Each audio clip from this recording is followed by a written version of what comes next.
رسولوں میں سے ہیں، سیدھے راستے پر ہیں۔ انک علی صراط مستقیم، آپ سیدھے راستے پر چل رہے۔ پیغمبر خود بھی اللہ کے راستے پر چلتا ہے اور لوگوں کو بھی اللہ کے راستے کی دعوت دیتا ہے۔ وَأَنَّ هَذَا صِرَاطِي مُسْتَقِيمًا فَاتَّبِعُوهُ، جیسا کہ میں نے آپ کو آیت پڑھ کے سنائی کہ یہ راستہ میرا راستہ ہے، اسی کی پیروی کرو۔ وَإِنَّكَ لَتَهْدِي إِلَى صِرَاطٍ مُسْتَقِيمٍ، اللہ تعالیٰ نے فرمایا ہے کہ آپ اس مخلوق کو سیدھا راستہ بتانے والے ہیں۔ اعوذ باللہ من الشیطان الرجیم، بسم اللہ الرحمن الرحیم۔ اللہم صلی علی سیدنا محمد معدن الجود والکرم وآلہ وسلم۔ سامعین و ناظرین اکرام، السلام علیکم ورحمۃ اللہ وبرکاتہ۔ آج کا ہمارا موضوع یہ ہے کہ زندگی کیا ہے اور کیوں ہے۔ دیکھیں، جہاں تک ہماری زندگی کا تعلق ہے، اور ہم بات بھی اپنی زندگی کریں گے، کیونکہ ہمارے لیے اہم ہماری زندگی ہے۔ کسی اور زندگی کے مقابلے میں انسان کی زندگی قیمتی ہے اور یہ منفرد ہے۔ اور یہ بات بھی نوٹ کر لیں کہ جو باقی زندگیاں ہیں وہ انسان کی وجہ سے ہیں۔ انسان نہ ہوتا تو زندگی نہ ہوتی، یہ بات بھی نوٹ کر لیں۔ اچھا، اگر ہم اپنی زندگی کی بات کریں تو دیکھیں یہ بات یعنی سمجھنے والی ہے، اور لیکن افسوس کی بات یہ ہے کہ انسان اپنی زندگی کے بارے میں غور نہیں کرتا اور یہ بنا سوچے سمجھے زندگی گزارتا رہتا ہے۔ یہ بات بڑی نقصان دہ بھی ہے اور پریشان کن بھی ہے کہ ہم بنا سوچے سمجھے زندگی گزار رہے ہیں اور اندھا دھند زندگی گزار رہے ہیں۔ یہ بات بڑی خطرناک ہے اور بڑی ہی نقصان دہ ہے، یہ بات نوٹ کر لیں۔ اچھا، جب ہم بات کرتے ہیں زندگی کی، زندگی انسانی جسم اور روح انسانی، ان دونوں کے ملاپ کا نام ہے انسان کی زندگی۔ انسان کی زندگی اس لحاظ سے منفرد ہے کہ اس میں دو روحیں ہیں۔ باقی تمام مخلوقات میں ایک روح ہے، دو روحیں نہیں ہیں۔ ہم میں دو روحیں ہیں، اور ایک روح حیوانی ہے اور ایک روح ربانی ہے۔ یہ دونوں روحیں جب انسانی جسم میں داخل ہوتی ہیں تو اس سے انسان بنتا ہے، اور اسے ہم انسانی دنیا کی زندگی کا نام دیتے ہیں، یعنی قرآن کے الفاظ میں حیات دنیا۔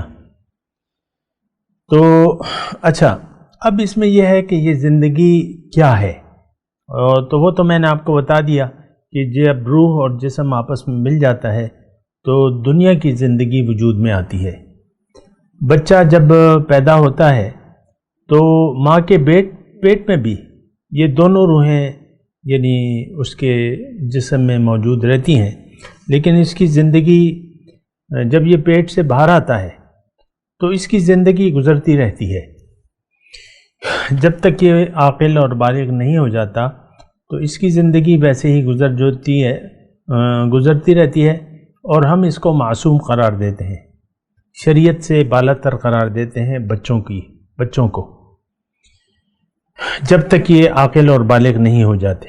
لیکن جب یہ عاقل اور بالغ ہو جاتا ہے، انسان جب عاقل اور بالغ ہو جاتا ہے، مرد ہو یا عورت، تو اس پہ ذمہ داری آ جاتی ہے۔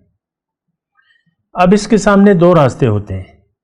اگرچہ ہمیں یہ سب معلومات نہ حاصل ہیں، نہ ہم حاصل کرنا چاہتے ہیں، لیکن پھر بھی یہ ایک حقیقت ہے کہ انسان جب عاقل اور بالغ ہو جائے، باشعور ہو جائے، تو اس پہ ذمہ داری آ جاتی ہے۔ ذمہ داری کس چیز کی؟ وہ کام کرنے کی جس کے لیے اسے بنایا گیا ہے، جس کے لیے اسے پیدا کیا گیا ہے۔ دیکھیں، ہماری جو زندگی ہے یہ دراصل ایک سفر ہے، اور یہ سفر جو ہے یعنی یہ موت سے زندگی کا ایک سفر نہیں، زندگی سے موت کا ایک سفر ہے۔ انسان پیدا ہو جاتا ہے تو اور موت تک اس کا یہ سفر جاری رہتا ہے، لیکن یہ سفر جو ہے بے مقصد نہیں ہے، اور اس کا حساب کتاب لیا جائے گا، یعنی اس کی باس پرس ہوگی، پوچھ گچھ ہوگی، اللہ تعالیٰ نے قرآن میں فرمایا ہے کہ افحسبتم انما خلقناکم عبثا وانکم الینا لا ترجعون، کیا خیال ہے تمہارا کہ میں نے تمہیں عبث بنایا ہے، بے فائدہ بنایا ہے، فضول بنایا ہے، اور تم میرے پاس لوٹ کے نہیں آؤ گے؟ کیا میں تم سے پوچھوں گا نہیں؟ یعنی پوچھوں گا۔ اور وَلَتُسْأَلُنَّ عَمَّا كُنْتُمْ تَعْمَلُونَ، اللہ تعالیٰ فرماتا ہے قرآن میں کہ میں تم سے ضرور پوچھوں گا، جو اعمال تم کرتے رہے ہو اس کے بارے میں تم سے پوچھوں گا۔ اب دیکھیں، ہم زندگی کی بات کر رہے ہیں، زندگی کیا اور کیوں، یہ ہمارا آج کا موضوع ہے۔ تو میں نے بتا دیا آپ کو کہ جب روح ربانی مادی جسم میں داخل ہو جاتی ہے تو اس کو ایک دنیا کی زندگی اسے مل جاتی ہے۔ اور دنیا کی زندگی کیا ہے؟ یہ ایک سفر ہے، اور آپ کو معلوم ہے کہ اگر سفر کا کوئی مقصد نہ ہو تو وہ بیکار گزرتا ہے۔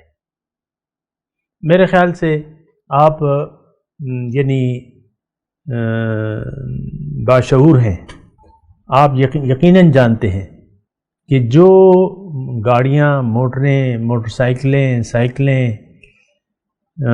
جہاز، بحری جہاز، آپ نہیں کہہ سکتے کہ ان میں سے کوئی سنگل گاڑی جو ہے تو اس کی کوئی منزل نہ ہو۔ سڑک پر جو سائیکل جا رہی ہے، موٹر سائیکل جا رہی ہے، ٹرک جا رہا ہے، موٹر جا رہی ہے، ڈاٹسن جا رہی ہے، جو بھی جا رہے ہیں، اس سے ڈرائیور سے پوچھیں کہ اس کو منزل ضرور پتہ ہوگی، کہاں جا رہے ہو بھائی، اس کو پتہ ہوگا کیا کرنا ہے اور جانا کہاں ہے۔ یہ سب اس راستے کی سواریوں کو یا جو بھی اس پہ ہے وہ چل رہی۔ آپ ہوائی اڈے پہ جائیں، مختلف بڑے ہوائی اڈے پہ بیک وقت کافی روٹ ہوتے ہیں، تو بیک وقت کافی جہاز اڑتے ہیں۔ ہر جہاز کے پائلٹ کو اس کی منزل اور اس کا راستہ پتہ ہوتا ہے۔ ہر ٹرین کا ایک منزل ہوتا ہے، ہر بس کا ایک منزل ہوتی ہے، اور ہر چیز جو ہے اپنی منزل کی طرف رواں دواں ہوتی ہے، اور بغیر منزل طے کیے سفر شروع نہیں کیا جاتا۔ مثال کے طور پہ ایک ٹیکسی سٹینڈ ہے، ٹیکسیاں ہیں مختلف، تو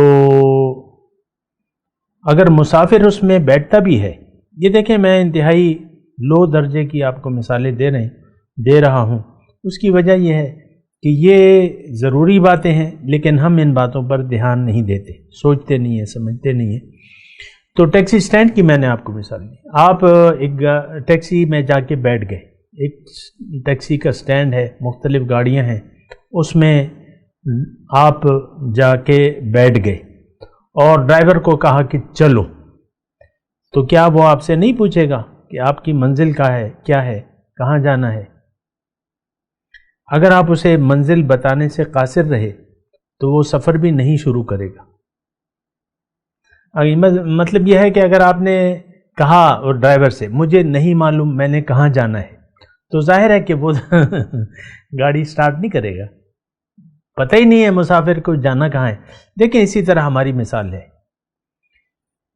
ہم راستہ بھٹک چکے ہیں، ہم نے اپنے رب کو بھلا دیا ہے، ہمیں ہماری منزل کا نہ تو پتہ ہے، اور اگر کوئی بتانے والا ہمیں ہماری منزل بتائے بھی تو اس راستے پر ہم چلنے کے لیے تیار نہیں ہیں۔ یہ بھی آپ نوٹ کر لیں، پیغمبر آیا ہے انسان کو اس کی منزل اور اس کا راستہ بتانے کے لیے، ہر پیغمبر کو جھٹلایا گیا ہے، ہر پیغمبر نے آ کر مخلوق کو منزل بتائی ہے کہ وَأَنَّ مَرَدَّكُمْ إِلَى اللَّهِ، کہ تمہارا واپس لوٹنا اللہ کے پاس ہے، تمہاری منزل اللہ ہے، اور راستہ بتایا پھر باقاعدہ، وَأَنَّ هَذَا صِرَاطِي مُسْتَقِيمًا فَاتَّبِعُوهُ وَلَا تَتَّبِعُوا السُّبُلَ، اور یہ میرا راستہ ہے، اس پر چلو اور دیگر راستوں پر نہ چلو ورنہ تم بھٹک جاؤ گے۔ تو بہرحال میں آپ کو یہ کہہ رہا ہوں کہ پیغمبر آتا ہے مخلوق کو منزل بتانے اور منزل کا راستہ دکھانے کے لیے، اور خود بھی اس راستے پر چلتا ہے۔ یاسین والقرآن الحکیم انک لمن المرسلین علی صراط مستقیم۔ اے یاسین، انک لمن المرسلین، بے شک آپ رسولوں میں سے ہیں، سیدھے راستے پر ہیں۔ انک علی صراط مستقیم، آپ سیدھے راستے پر چل رہے۔ پیغمبر خود بھی اللہ کے راستے پر چلتا ہے اور لوگوں کو بھی اللہ کے راستے کی دعوت دیتا ہے۔ وَأَنَّ هَذَا صِرَاطِي مُسْتَقِيمًا فَاتَّبِعُوهُ، جیسا کہ میں نے آپ کو آیت پڑھ کے سنائی کہ یہ راستہ میرا راستہ ہے، اسی کی پیروی کرو۔ وَإِنَّكَ لَتَهْدِي إِلَى صِرَاطٍ مُسْتَقِيمٍ، اللہ تعالیٰ نے فرمایا ہے کہ آپ اس مخلوق کو سیدھا راستہ بتانے والے ہیں۔ اور بات کرتے ہیں اس پہ ایک وقفے کے بعد۔